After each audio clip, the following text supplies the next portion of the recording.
Eu ainda lembro do dia em que vi Clara pela primeira vez.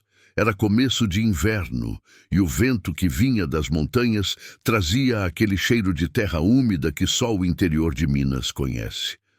Ela caminhava ao lado do pai, quase escondida por um xale azul desbotado, como quem tenta apagar a própria presença.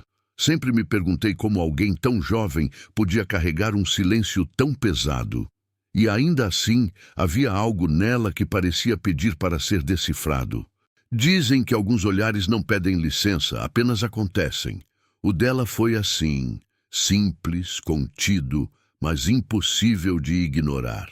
Antes de continuar, peço que você se inscreva no canal e diga nos comentários de onde está assistindo esta história. Porque o que aconteceu depois, ninguém naquela cidade estava preparado para testemunhar. Meu pai havia combinado tudo com o pai dela meses antes. Um casamento arranjado, como mandavam certos costumes de 1935. Não era incomum, mas ao ouvir a notícia senti meu peito pesar, como se carregasse um destino que ainda não compreendia. Quando Clara entrou no casarão pela primeira vez, percebi que ela caminhava como quem teme tocar o chão. Havia mais do que timidez ali. Havia um medo antigo, um silêncio que não nascia da falta de palavras, mas de algo que ela parecia não ter permissão para sentir. E naquele instante, percebi. Ninguém me contou toda a história. No casarão, o silêncio dela parecia ocupar mais espaço que qualquer móvel antigo.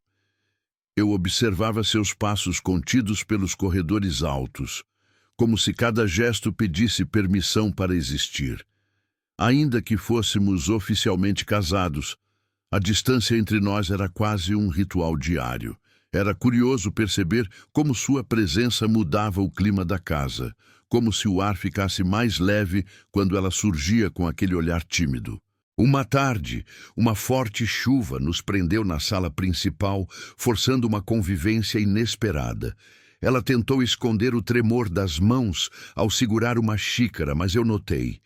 Estamos seguros aqui, murmurei, e pela primeira vez ela ergueu os olhos para mim. Aquele instante abriu algo que eu não compreendia totalmente. Começamos a trocar pequenas frases, quase sussurros, como se qualquer palavra mais alta pudesse espantar a frágil confiança recém-nascida. Falamos sobre o peso das tradições, sobre a vida no interior e sobre como certos sonhos precisam se encolher para caber nas expectativas alheias. Havia uma crítica silenciosa nela, não ao casamento em si, mas à forma como as mulheres eram moldadas a aceitar destinos impostos. Eu a ouvi com atenção, percebendo camadas que ninguém jamais se deu ao trabalho de enxergar, e quanto mais ela falava, mais eu entendia o motivo de sua reserva profunda. O grande teste veio numa tarde de visita, quando alguns conhecidos insinuaram que ela não estava à altura da casa. As palavras foram ditas com sorrisos educados, mas carregadas de veneno social. Ela abaixou o rosto, envergonhada, como se revivesse antigas feridas. Sem levantar a voz, apenas declarei: minha esposa é a razão pela qual esta casa finalmente tem paz. O silêncio que se seguiu falou mais que qualquer discurso. Ela me olhou, como se algo dentro dela tivesse se rompido, não de dor, mas de reconhecimento. E ali percebi que estávamos prestes a entrar na parte mais profunda da nossa história. Quando finalmente consegui olhar nos olhos dela, sem que o mundo ao redor parecesse tremer, percebi algo que nunca tivera coragem de admitir. Leila não temia a mim, à casa ou ao casamento arranjado. Ela temia a ideia de nunca ser vista. Naquele casarão de 1935, onde ecos de tradições antigas ainda ditavam quem podia falar e quem devia permanecer em silêncio, eu a vi hesitar antes de contar sua verdade. E bastou um gesto, minha mão estendida, firme e tranquila, para que ela respirasse como se recuperasse um pedaço da vida que acreditava perdida. O amor, ao contrário do que nos ensinaram, não chega com promessas grandiosas. Às vezes, chega com um Estou aqui, dito no momento certo. E foi isso que quebrou o silêncio que a acompanhava desde menina. Com o tempo, os corredores antes frios da antiga fazenda passaram a guardar risos tímidos, passos compartilhados e conversas que se prolongavam noite adentro. Leila me contou o que nunca contara a ninguém, que crescera acreditando que o valor de uma mulher estava no quanto ela conseguia se esconder.